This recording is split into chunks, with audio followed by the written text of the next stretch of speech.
Our guest today will be Brandon Young.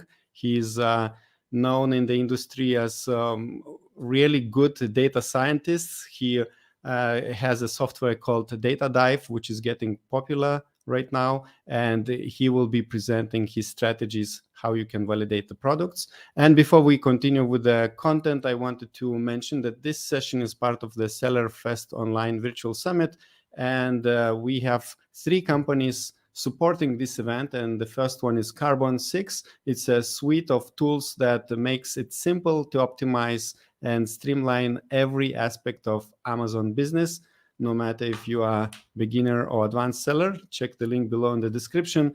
The next company supporting this event is Quartile. They have an AI-powered advertising optimization platform that helps sellers and brand owners to get to maximize the potential and exposure on e-commerce platforms.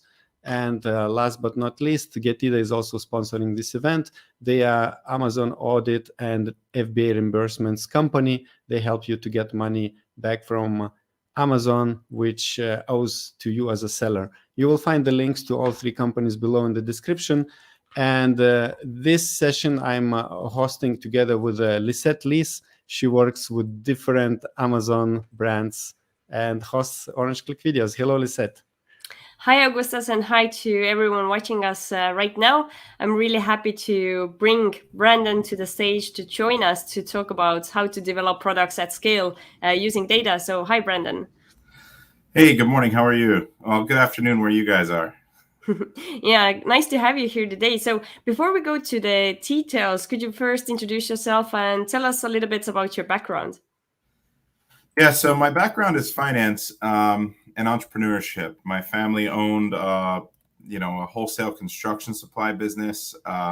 We would sell construction supplies to job sites and managed millions of dollars in inventory, had a large team. And the whole time I was growing up, I learned about entrepreneurship, but I went to school for finance. And when I got out, I worked for Morgan Stanley for a couple of years. And my family wanted me to work in the business, so I came back to that. Unfortunately, my father passed, and we sold the business. And I got into investing in startups and mentoring entrepreneurs. And I met my now wife, and basically we decided to start a business together. So we learned what FBA was in 2015, and we started selling wholesale construction supplies because I knew that industry really well. We started with also liquidation and wireless accessories. We did pretty well. And then we started private label in 2016. And so 2016, we decided to go full-time private label, and we haven't done anything except that since. We have 4 active brands, and we'll do about $30 million just on Amazon.com this year. No, wow, impressive. Yeah, sounds really good. Yeah. And what you will be sharing with us today? So one of the things that we found out and figured out really early on is how to validate products based on keywords. We made some mistakes with product selection. We chose products that we thought would do well based on some basic information like, number of reviews or, velocity. And we didn't understand how to figure out how everyone is searching for those products. We didn't understand keywords very well. And so we had some products that failed, and it led us to develop a strategy where we identify all the potential keywords that people use to buy a specific type of product before we choose to do that product.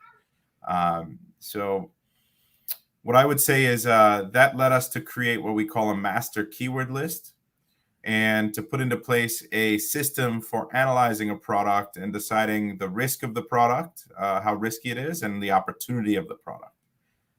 And that led us to be able to scale our business pretty successfully because our success rate for products is very high.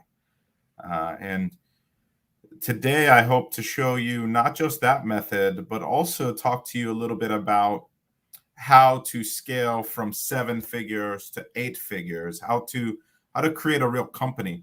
because it's very easy to create a 7-figure business on Amazon. Frankly, it's the industry is solved. If you know how to look at the data and follow these methods, you can, by yourself, or you and a virtual assistant, can scale to $3 million in revenue with 5, 10, 15 SKUs. But to go to 25 or $50 million in revenue, you have to build a real company. And you have to create processes that are repeatable, and you have to hire the right people. And so I hope to talk to you a little bit about that today too. All right. So while you're preparing to share the slides, I wanted to mention that if you will enjoy at any time you enjoy the content Brandon is sharing or any content we produce, so don't forget to click like and subscribe buttons below this video. And now let's see if I still don't see your slides. Oh, go ahead. I'll share now. Yeah. And one more thing, Brandon will answer to all of your questions after he finishes his presentation. So keep an eye on his presentation and type in any questions you have. And Javier says, Brandon Young is an OG. What does it mean, OG, actually? Original gangster is what where that term comes from. All right. All right. Basically, we're going to talk about scaling to 8 figures because at the end of the day, if you validate products correctly, then you create processes and that you can repeat. And that's what everyone's trying to do, is become efficient. Now, not what you need to understand is not everyone wants to scale to 8 and 9 figures, right? I think a lot of people are okay with creating a brand by themselves. They don't want to hire a bunch of employees. They're not good at it. And they just want to launch a few products and build up a business that they can sell and get some money, or create a stream of revenue and cash flow that allows them to live a better life, right? So you have to identify what it is you want, and you have to identify your own success. And you have to excuse me, I've been a little under the weather, so if I'm a little nasally, I apologize. So this is a little bit about us. I already went through this, so I don't need to go through this. I've won some awards for contributions and for our strategies and for our course. We have a full course and mastermind. We're actually over 1,000 members and over $1 billion in revenue combined. We have over 300 7- and 8-figure sellers in our mastermind. I also have a software that we launched. This is what was mentioned earlier, called Data Dive. You'll get to see a little bit of that today. It basically takes hours of data analysis and research and turns it into only a couple minutes, and can save you a lot of time so that you can scale faster and be more efficient. This is a little bit about this is a little bit of what it looks like, or used to look like. It was in Sheets. This is a master keyword list. And the thing I wanted to point out here is that for this example, we use diaper bags. And if you were to imagine that this goes all the way to the right with a bunch of different best-selling diaper bags, you would be able to see a couple different things that matter. First of all, there are 324 keywords that drive sales for diaper bag. And of those 324 keywords with at least 3 relevancy and at least 350 search volume, you can see that there's a combined 1.2 million search volume. So that's what matters. Is a lot of people will look for just the best keyword, like diaper bag, which is big. It's 296,000 search volume, but there's another 900,000 search volume with the other 323 keywords. And so we want to show you how to find all of those keywords so that you can take advantage of them. And you'll see that when you take advantage of all the keywords, that's when you can become a bestseller. This guy is doing 19,000 units a month because he's ranked well for 93% of those keywords. Whereas like his best-selling competitors are less than 90% and they have less sales. You can also see that they take advantage of additional keywords as well. So I can give you another example really quickly as well. Give me 1 second. So this is what the software looks like now. And you'll see that in this example, I used makeup kits, and you'll see the best-selling makeup kits all the way across. You can scroll away. We've got 15 or 16 that we selected here. And you'll see that we have the similar information just laid out a little bit easier for you to see. So we've got 163,000 keywords, and we've excluded a lot of keywords that aren't relevant. So we've cleaned up this list. We've taken out keywords like Melissa for Melissa and Doug. So it's a brand name that we don't think we can duplicate the success of. And so we're really able to see all of the keywords that drive sales, these 163 keywords that drive sales for these best-selling makeup kits for kids. And we could see that 4 of the sellers are considered very strong because they're ranked really well for most of the keywords. 4 are strong because they're ranked between 60 and 80% of the search volume. So having 8 strong and very strong competitors, I would consider this product to be a little bit higher risk. There's a couple other factors I look at. One of them is the concentration of search volume through a specific root word. And we identify a root word as a word that's repeated a lot. So if we click on roots, you can see that we've taken that entire master keyword list and we've broken it down into words and phrases that are repeated and how many times they're repeated and how much search volume they have. So makeup kit is repeated 38 times for 70,000 search volume throughout that list of keywords. And so we want to see a nice distribution of search volume across a lot of different roots and phrases. We don't want to see it all in one. So just really to give you a very quick, brief talk about keyword research, about what we look at for a product. When we do an analysis and we look at a master keyword list, we're really trying to find products where we only have 2 or 3 strong or very strong, maybe 4 strong or very strong sellers, because then we can come in and be the 3rd, 4th, or 5th best in that niche pretty easily. But if you're aiming for 7th, 8th, 9th, or 10th, it tends to be a pretty risky play. Also, you have to understand how many keywords there are. There needs to be a lot, like at least 30, 40, 50 keywords with at least a 3 relevancy and at least 350 searches. So this is good, to break down for you so you can understand what the holes are. So if we look here, we've got all the keywords that drive sales, and we've got the ranks of all of our competitors over here. Green means opportunity. It means they're not doing a good job or could do a better job. And you'll see that this is the 3rd best seller. They're selling 5,000 units a month, more than double anybody else besides these other 2 best sellers. But they still are ranked green, 46, for makeup for kids 8 to 12. Now they're ranked well for makeup for kids. They're 9th, which means that there's something in this phrase, makeup for kids 8 to 12, that they're not indexed well for. They're not doing a good job writing their listing and optimizing for. And that's a whole nother class, is optimization, understanding the algorithm, all of that. I can talk for hours about that. That's very important stuff. But the basic thing that we're seeing is that even the best sellers have holes sometimes and can do better. And if you scroll down and see what other areas of opportunity there are, we've got another opportunity here where they're on the 2nd page. And that one is makeup for girls ages 8 to 12. So now we see a pattern where this bestseller, right, they're a 3rd bestseller of a makeup kit. They have a problem with indexing or ranking for keywords that have 8 to 12 in it. And it shows me that they didn't write that in their title specifically. They didn't trigger the relevancy properly for Amazon. And so it gives us an idea of how to write our title better to make sure that we're ranking. And if you pull up your own listing, like if this was a sheet that this competitor had pulled up, they would see how to improve. But you can also use this to analyze a potential product, right? So understanding keyword research and data is the foundation for all processes in Amazon. This is the foundation for how you're going to scale an Amazon private label business.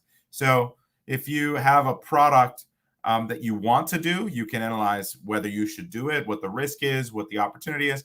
If you have a product you're already selling, you can understand how to improve it. If you have a product that you've already ordered and it's on the way, you can use this keyword research to write a listing that maximizes your chances of ranking and optimizing, setting relevancy. And then you can use this list as well to know which keywords you should target for marketing and PPC and for launching your product.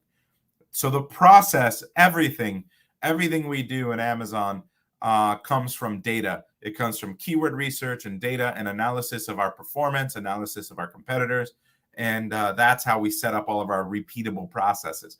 That's why we call, our organization Seller Systems, because they're all repeatable systems based on data.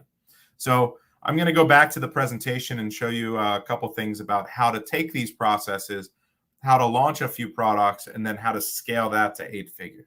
And meanwhile, while Brandon is sharing his screen again, don't forget to like this video and subscribe to our channel as well if you enjoy the content. And I think for now we got just an overview. And the screen you showed was from your DataDive software, right?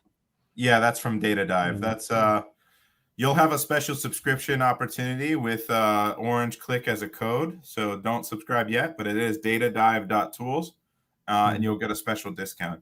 But that is the software. That's only one function of it, but it really breaks down. And that sheet was created only in a matter of 2 minutes. You basically select the best sellers of a product that you want to analyze, and then you hit dive, and it creates that sheet in less than 2 minutes. And you have access to all of that data about the best sellers, the niche, what keywords drive sales. Very, very powerful software that we've created for you as well. All right. And meanwhile, everybody who is listening to this session, don't forget to write your questions, which we will address to Brandon after his final presentation. And I see again that we and so this is what that data looks like when it's in a Google Sheet.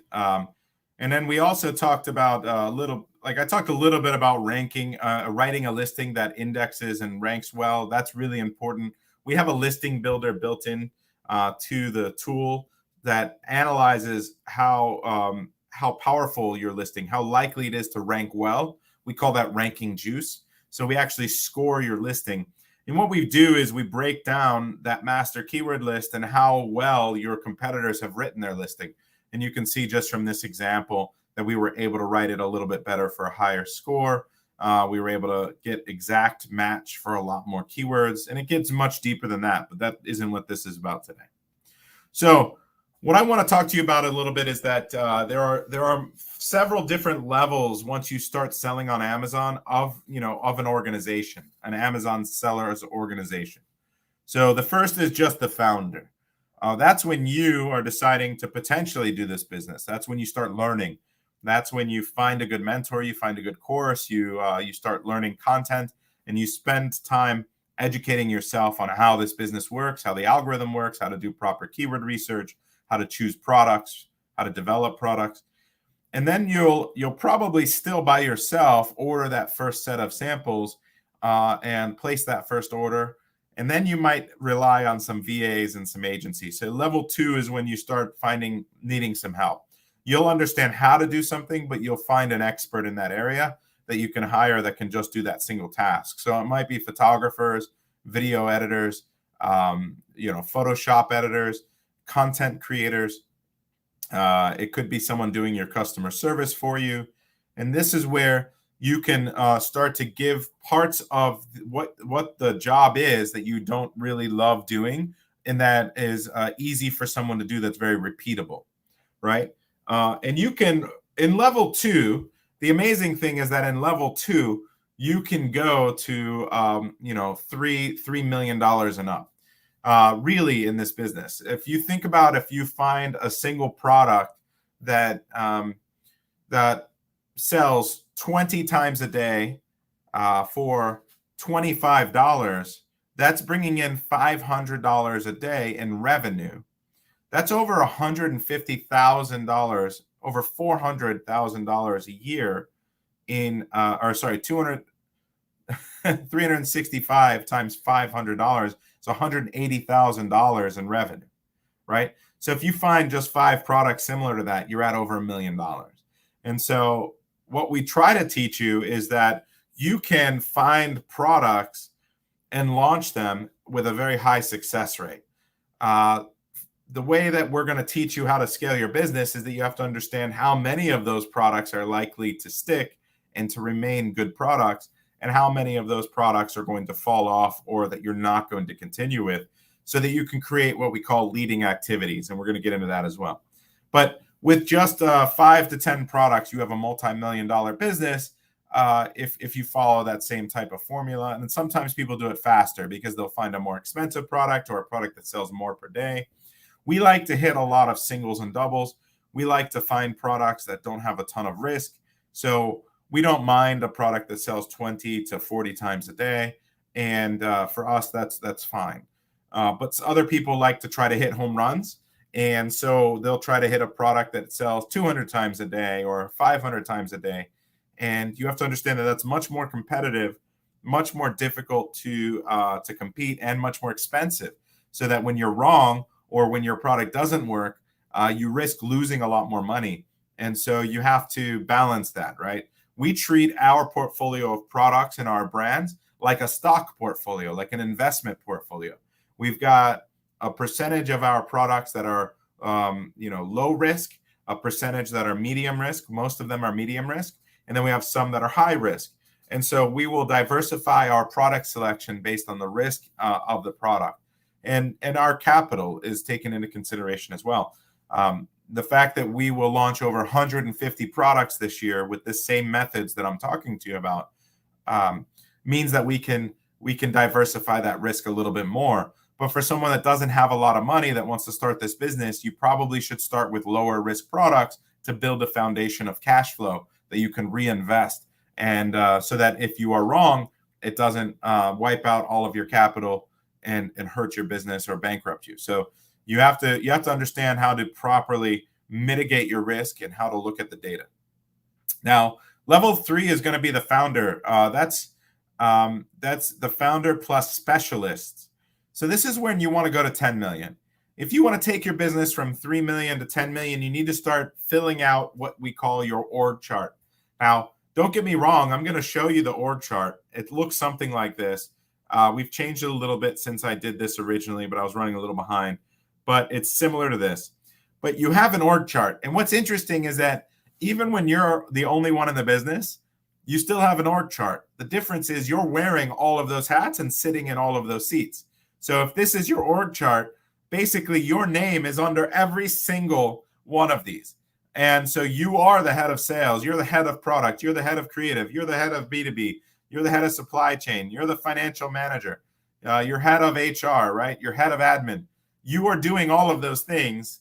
And so what you do is when you get to level 3 and you want to go from 3 million to 10 million, that's when you start to hire people who will do those tasks very, very well. So they will sit down and be your product developer person. They will do all of your content for you without you having to worry about it, with just maybe your input or approvals. And so that's when you'll get a supply chain person who will manage your inventory levels and make sure that you're always ordering and you never run out of stock, managing the most efficient way to land your inventory so that your cost is lower. So all of those things you can start to hire into different roles that you don't want to do that aren't your superpowers. A lot of people take the approach of scaling a business by trying to get better at what they're bad at because they feel like they have this hole and they need to work really hard at it. The reality is that it should be the opposite. You should double down on what you're great at. You should double down on what you enjoy doing and that you're very good at. And you should outsource the stuff that you're not good at. And you should hire someone that's great at that. That's when you can really 1 + 1 = 3, not 1 + 1 = 2 or 1 + 1 = less than 2. So you need to understand how to scale an organization. Level 4 is where you really go to that next level. That's going to be where you try to get to $25 million and up. To get to 10 million, it was okay to have specialists. You're still working very much in the organization. When you want to go to $25 million and up, you need to remove yourself from the daily tasks in the organization and start working on the organization. You're going to elevate yourself to a true CEO position where you are delegating and you have direct reports to you. And you need to hire A players. You need to hire people that are capable of managing others beneath them, because you need to start adding layers at this point. You're going to have 100 active SKUs. And so you need someone that can handle supply chain for 100 SKUs, but it's likely going to be a supply chain person with a supply chain specialist underneath them. And you'll have a manager and a specialist. For product development, you might have 2 or 3 people. You'll have designers that are on staff at this point, full time, that are working on the design of potential products. You might have engineers, depending on the complexity of the products you're developing. You might have a scientist if you're in supplements or skincare. You might have someone with a science background or a medical background. So you're starting to organize other specialists underneath you that are more than just specialists. These are A players that are capable of being directors or capable of being managers. And this is when you can start to really scale your organization to that next level. The final step is going to be, level 5. This is going to be a $50, $100 million and up business. This is going to be a business that is capable of selling to a strategic partner. This is going to be a business that is capable of raising large rounds of funding from private equity firms. This is a business that potentially could go public. This is a true business with earnings being put out quarterly, with multiple partners in the business likely. A lot of capital, and you'll have a CFO, a full-time CPA. You'll have a controller for your capital and for your finances. You'll have, brand and channel managers, because at this point you're likely expanding, if not already in the previous step, you're definitely expanding to other channels where you have B2B. So you're selling wholesale to stores and large organizations, maybe specialty stores, mom and pop, or to large stores where your other products are. This is where you've expanded to Walmart.com. You've expanded to other Amazon marketplaces, and you're handling all those additional supply chains. And you might be doing direct to consumer. You might have a Shopify store, depending on the niche you're in. Shopify doesn't necessarily work. D2C doesn't necessarily work for every type of product. For toys, for example, it doesn't really make a lot of sense, because you spend $20 for cost of acquisition, and your average order size might only be $20 or $30. So depending on what you're selling or your product, the value of it, and how to drive additional value, or whether you have a lifelong value of a customer, how to capture that customer, retarget them. This is where you're really focusing a lot on brand building, making people passionate about your brand and your product, and scaling to $100+ million. And this is kind of what that org chart looks like when you get to $50+ million. And you could put names in there like this. I have this in a much cleaner format. This is kind of really dirty, but it gives you an idea of all the different seats you might need. Under Amazon head of sales, for example, and this is just head of Amazon sales, you need an SEO manager. So someone that's going in and understands keywords, keyword research, writing, copywriting, and you have a copywriter as well. But you have a specialist underneath. You need someone that's constantly going in and understanding how to write the listing, not just to sell it, but also to optimize the keyword ranks. You'll have assistants, product manager directors, product manager associates. The biggest issue that I see, and I want to stop sharing just for a second, because I think I need to make this point very, very clear and without sharing a screen. The biggest issue that I see with large organizations as they scale, I see this with aggregators that buy a lot of large businesses, and I see it with large brands that are members in my mastermind. The difficult part that people have is that as you start to scale, it's very difficult to find A players that can do everything. And to get to that point that you have a lot of success, you typically have a founder that's really, really good. You have maybe one other person or 2 other people that are very, very good. But if you want to go to 200, 300 SKUs, 400 SKUs and up, you probably need 6, 8, or 10 A players. Now, that's one way of doing it. The other way of doing it is that, and the other issue that I see people having is that you have so many people that need to touch a product, and they don't communicate well with each other. You start to get really pillared organizations. So you have a PPC team that isn't talking necessarily with a brand management team, that isn't talking with a content team, right? And you have an ad, so your ads team needs to be in touch with everybody. So the best way to structure an organization is a matrix organization. And the best way to assign SKUs to people is not to assign to one manager, but to assign to an entire team. So one SKU will have a PPC manager, a product manager, a content person assigned to it, and a supply chain person assigned to it. That way you can understand they can all communicate to each other. Now, the PPC team might have 50 SKUs or 100 SKUs, but the brand manager might only have 20 SKUs. So that PPC manager and team is operating across your entire organization, and you'll divide it up from there. But you need to make sure that they are constantly in communication with the issues that are faced with running your each SKU at a SKU level. You need complete visibility on profitability, performance, and supply chain on a SKU level. And so that's where I see a lot of people struggle with scaling, is that they don't get granular enough, and then they start to pillar the organization, and then they don't know how to scale the teams so that you have multiple people working on one set of SKUs versus one person's in charge of 20 SKUs, and then that one person does everything. And then you need to find another one person that is just as capable to handle another 20 SKUs that does everything. And it's impossible to scale that way. So we know this from firsthand because we've scaled to over 350 active SKUs. And so if you're thinking about, how to get to, if you're only on your first SKU or your first set of SKUs, or you're just starting this business, this isn't as important yet. But you need to understand and document every single process. And again, revisit that org chart, revisit all of those processes, get really good at them yourself, and then start putting experts into place and understand how they can communicate it more efficiently together. All right. I'm going to go to the next step. So now we're going to talk about how to develop products and your organization.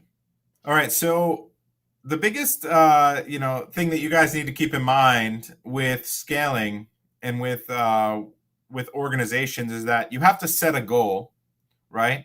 But then that goal cannot be what you're measuring, right? If my goal is sales and I'm only measuring sales, I'm never going to be successful because I won't know how to get to sales, how to increase my sales. So if my goal is $10 million in sales, how am I going to do that? You need to create activities in your organization. You need to create activities that you or your organization is doing on a daily and weekly basis that you can measure regularly that will get you to 8 figures, that will get you to $10 million, right? So if we think about just that example, here's an example here where we've got, we want to lose weight. If we measure our weight every single day by stepping on a scale, it's already too late. That is what you call the lagging measure, right? We're already fat or we're already overweight. We need to understand how to lose weight. And by measuring it every day, we're not doing anything other than tracking where we're currently at.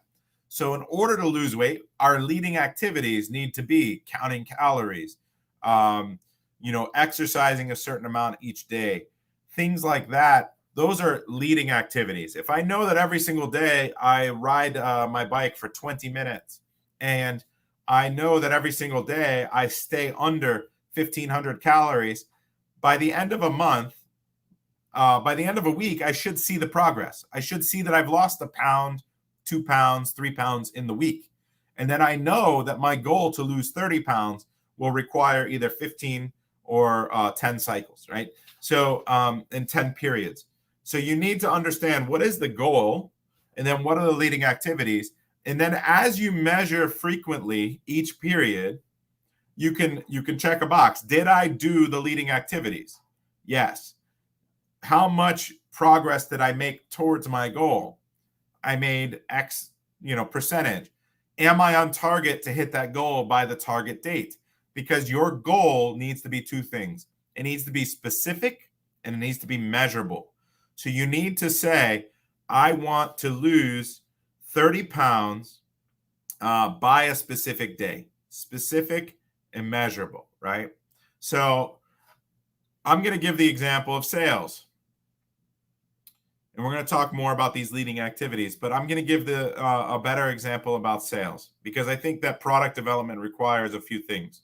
Okay, so here's what I want you to understand is that when you're choosing how to grow your business, and I'm going to get into this, there's something called the taxonomy of value that you can use. It looks very similar for almost all of our businesses. There will be certain things, levers that we choose to work on every single quarter. The lever that controls sales or revenue is product development. There's only two things that make up revenue in our business. There's new products and then there's existing products. So you have existing products and new products. Those existing products plus new product revenue, existing product revenue plus new product revenue must equal revenue for the business.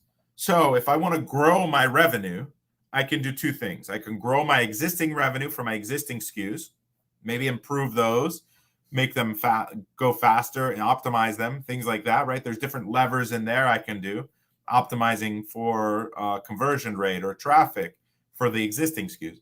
The other thing is that I can launch new SKUs. That's the lowest hanging fruit, is usually launching new products to improve revenue. So I have a goal that I want to have $1 million in revenue within, let's say, 6 months, because you always have to be thinking like 6 months at least, right? So right now, by December 31st, I want to increase my revenue of my business by $1 million, right? So the lever that I'm going to pull there, that I'm choosing to pull, is to launch new products. Now, I need to know how much revenue an average product might bring. This is a very important calculation. So if I have an average amount of revenue my existing products have brought, it's easier to do. But let's say that, again, we're going to use that example of $25 per product, 20 sales a day, $500 a day, $180,000 in revenue. And we'll round up. We'll say it's 27 units and it's $200,000. So let's make it easy. So we need to launch 5 successful products in the next 6 months to increase the run rate of our business by $1 million. Okay, that's our goal. Now we know we have a number now. We have 5 products that we are reordering that are successful that we need to have by December 31st. Now, how do we get 5 good products? Well, we have a whole process. We have a whole just launching 5 products is also a lagging metric. That's also not the leading activity. We need to do a lot of things to get 5 products. So what is the leading activity of developing a good product? Well, it's product research. So I know that for every 100 products I analyze and do a master keyword list and I analyze the competition, every 100, I will order 2 samples. So 1 out of 50, right? Now, in order to, I order samples, half of the products I order samples from, I end up placing an order and launching that product. Okay. So that means that for every 100 products, I end up with 1 order. Now, so if I need to look at 100 products to get 2 samples, to get 1 order, I need to look at 500 products to get 5 orders, 10 samples, 5 orders. Now, this is, I hope I'm not losing you here, because this is important that you understand how to work backwards from a goal to leading activities. Here's another thing that you need to consider. About half the products that you launch, you will not reorder. You'll make money on most of them. You will lose a little bit of money on some of them, but some of them you won't reorder even if they make you money because of certain issues. You will always have issues. It's always a numbers game. So maybe there's a quality control issue. Maybe the margin has shrunk. Maybe it was the quality wasn't good. So you have issues that you will abandon a certain percentage of product. So if I abandon half of my products and I need 5 good products, it means I actually need to launch 10 products. That means I need to analyze 1,000 products. I need to order 10 samples, 20 samples, and I need to launch 10 products in order to increase my business by $1 million over the course of the next 6 months. right? So now I have a really good roadmap of how to get there. I'm not just guessing. I'm not just saying I want to grow $1 million business. I am working backwards and giving leading activities to my team or myself that will get me there, how to scale my business. Now, it might be much bigger than this for you. You might already be doing $10 million, and you might get more revenue per product if you have products that do more than $500 a day in revenue, right? Or it might be less. You might need to launch more products to get the same amount. It's unique to your business, your niche, and you need to figure that out. So I think it's super important that you understand the idea of working backwards and being able to assign these different tasks and having leading activities that you can do every single day so that you can scale your business. And all of it comes down to data. All of it comes down to analyzing the potential of that product, the keywords that drive sales, how good your competition is, and whether you should do that product. And then if you do that product, how to write an optimized listing, how to do PPC, how to launch it, how to grow it. So all of those parts of the business are based in data. We can help you with that. But how to scale your business, you need to understand how leading activities will impact the growth of your business. I'll finalize. I'll wrap up with one quick thing so we can get to some questions. Okay, so I mean, at the end of the day, you have just a general one, but this is that taxonomy of value where you can understand all the things that drive valuation for your company. You've got profit, you've got your capabilities, so that might be IP, retail customers, and then you have your sales. And remember, your sales of wholesale, your sales of Amazon. Your sales on Amazon are new SKUs and existing SKUs. Here are the formulas that make them up and what you can work on, right? Here's your pipeline of products and so on. Now you have drivers and causes for each metric. So if you're going to choose something else from here, you can actually understand what the leading measures are.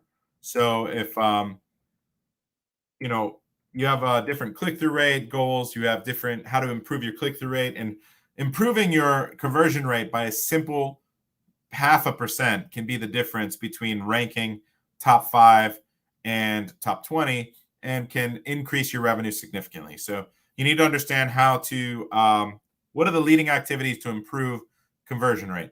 It's going to be testing new content. It's going to be testing product price points. It's going to be adding video, optimizing PPC, adding new PPC, rewriting the listing in a way that that focuses on a specific route, doing PPC targeted at that route. There's a bunch of things you can do, right? And then you got some more here, but here's the deal that we put together, and it isn't. Let me stop sharing. This isn't the right code. It's actually Orange Click. So if you give me a second, I will fix that. I apologize. And so people can go to datadive.tools, and what do they get if they enter this code? So if you use the code for DataDive alone, you will get $50 off per month forever.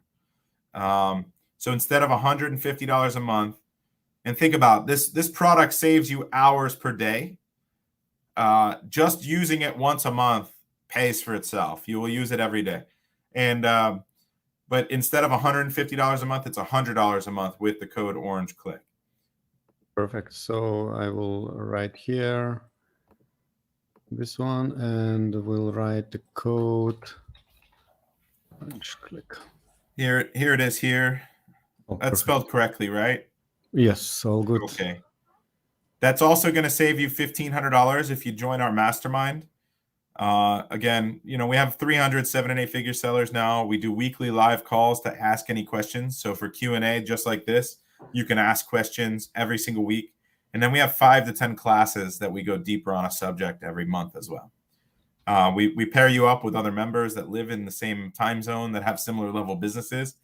And then you have a private group where you can ask questions and interact with a lot of high level sellers.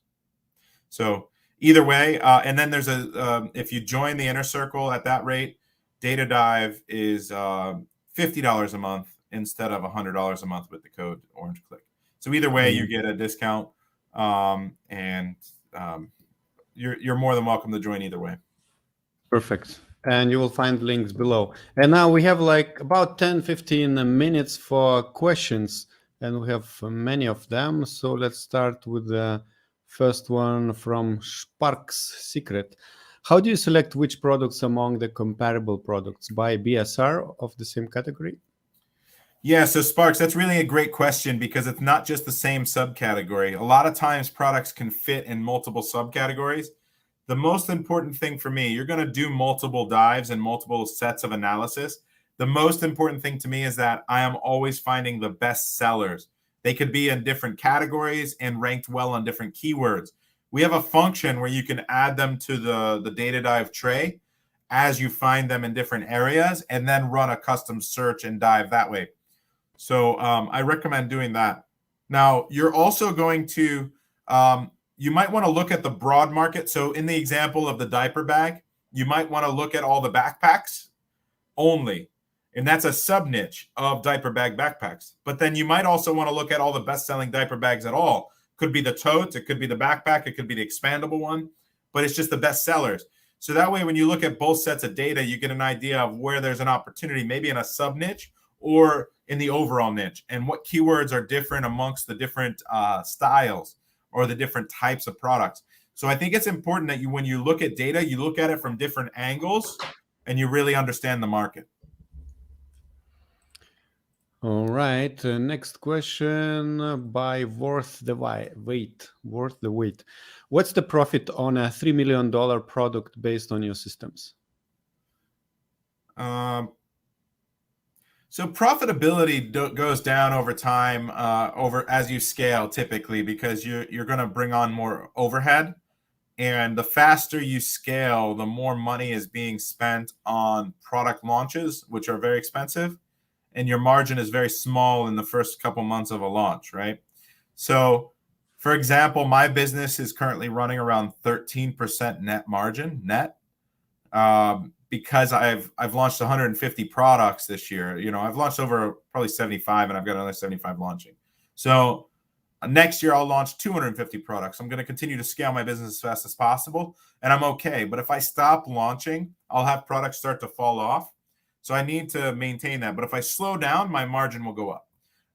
And that's something that that happens when you go from, I think, 15 to 50 million, 15 to 100 million. Your margin will go down, and then it'll start to go back up again as you become more efficient and as your new products make up a smaller percentage of your existing products, and your existing and new channels get turned on that are more profitable, more consistent, and more profitable. They require less marketing, for example. So it's a very interesting thing that when you have one product or two products and they stabilize, you could have a net margin 25-30% with no problem. But as you try to scale, your net margin will come down. And so it's important that you reinvest into the business if you want to scale. All right. Let's take a question from Manuel. In the first 10 SKUs, you find outliers. Do you replace them with others until you complete a group of 10? No. So if I find those outliers, I'll usually do 15 SKUs too. I recommend the more data, the better. But those outlier keywords, you have to analyze to understand, can you realistically get sales from them or rank for them very quickly? Typically, those outlier keywords are branded search terms or very generic terms like toys for 4-year-old girls. Or in the example of the diaper bag, you have like you have like gift registry for baby shower or something like that, right? A lot of searches, but people are searching for a wide range of products. The distribution of sales on those products is very wide. The conversion rate on those keywords is smaller, and you might have one seller that ranked well for that keyword and they're getting some sales from it, but I don't know that you can duplicate that. So, and it's not something that you're going to spend a ton of money on in the beginning. Create a foundation of all the relevant keywords first, but build them into your listing, those generic keywords into your listing, so you can start to target them as you grow and in growth mode and stuff. So that's the way we approach it. Okay, very good. So another question for you. In the context of today's environment, a profit of 30% pre-PPC and ROI 150% is still feasible for a $50 product. What do you think about that? So as a $50 product, your ROI goes down a little bit. I've noticed, so as you get above $25, $30, your ROI might go down, but your dollar amount you're making per product is good. So like you might be landing that product for 15, but only making $10, and that's still good, right? Like that's still fine. So your ROI is less than, it's like 66%. And your margin there is 20%. So I prefer ROI over margin, because every single time I sell a product, if my ROI is 100%, every single time I sell one product, I can buy two, and I can compound my capital faster. So ROI is a little bit more important than margin, but yeah, I think it's feasible. Like if you're going to be that picky, just understand that the opportunities are smaller, but DataDive will help you to analyze more opportunities faster. You'll be able to find, you'll be able to get through so that you can find those smaller, like the narrow products a little bit faster. Okay, very good. So how do you set up the processes to see the progress of each SKU? Do you create your own dashboard?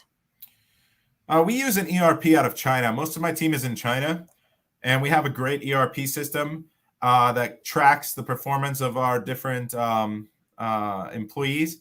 That's something that we're building into DataDive, which is it's a team functionality, so that you can track the performance of each SKU that's attributed to each employee, and you'll be able to get some good traction there, and understand how everyone's performing.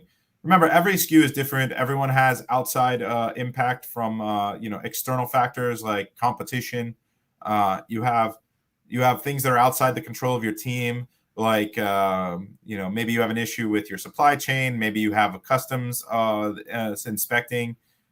Maybe you have quality issues with the product. That was a product development issue. So you have to take everything in context when analyzing the performance. Okay, very good. So Manuel has another question. So how many SKUs are needed to complete the good keyword analysis? I do at least 15.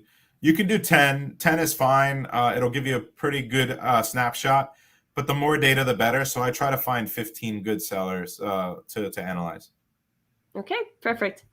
So here's a longer question. So to engage VA, do you think a business owner should be at least conversant in all fields in order to coach the quality of the VA? Not necessarily good, but at least know the ins and outs of the processes. Yeah, 100%. I think that in order to scale the business and operate the business, you need to know every single process. And it's a very hard business with a lot of very difficult processes to learn, from keyword research and data analysis through supply chain. You have to understand writing and content writing, and you need to understand images and content there. You need marketing and PPC knowledge. You should know how to do all of those at a sufficient level before you outsource them. Okay, good. So we have a question. So do you use any assembly, work order module in your accounting system? The system can handle bill of materials, not just the bundles. I don't handle the accounting module of the accounting system. I believe that we have a full-time accountant in our staff, so we do break everything down, so we understand our costs on a product level, and it's broken down by shipping, logistics. So we get a final landed cost at Amazon, and we attribute it to each SKU. Even though we're sending mixed containers a lot, they manage to attribute the shipping cost to each SKU. So we do break it down. I don't know if that's what you're asking. Okay, perfect. And then we have. I think also what you're asking about is bundles. We're not necessarily bundling here in the States. We're doing that before we ship it from the factories. Okay, good. So we also have a question about DataDive. So does DataDive work for international markets? Yeah, DataDive works anywhere Helium 10 works. So if Helium 10 has data from every single market, as far as I know, and DataDive works in all of those markets as well. All right, great. We had an interesting session. And Brandon, once again, how do you help Amazon sellers, and how can people get in touch with you? Thank you very much for having me, Augustus. So we have just master classes you can watch that are free. If you go to seller-systems.com, there's a free masterclass. I like to provide a lot of value so you can see whether you can see that we know what we're doing, but also you can get some free value and understand the difference and how to scale your business, learn about keyword research. It's a 2-hour class that's very valuable. Beyond that, we have a full community and mastermind with a full college level course tied to it. So you have probably 50 to 100 hours of content already recorded that you get access to immediately, broken down by process.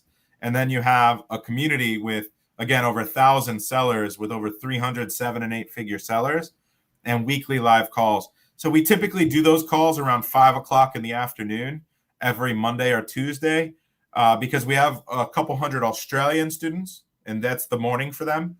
And then that's the evening for our European members. We have over 150 members in Europe, and we have over 500 members in the United States and over 250 members in Australia.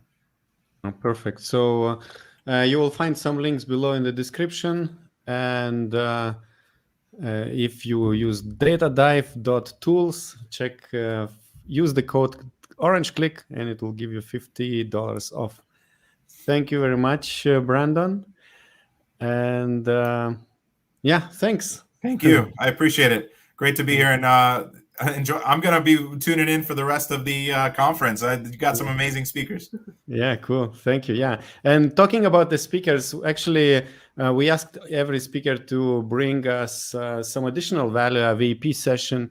And if you find the link, check the link below in the description for VIP package, which we offer as an additional upgrade for everyone who is watching. And in the VIP package, you have additional session by each speaker, which will not go public on YouTube or any other place. So you would upgrade and you would get access to the membership area, which looks like this. And now I would like to end this session and invite you to watch another video where Sharon Evan is sharing some tips and strategies how to differentiate your Amazon products.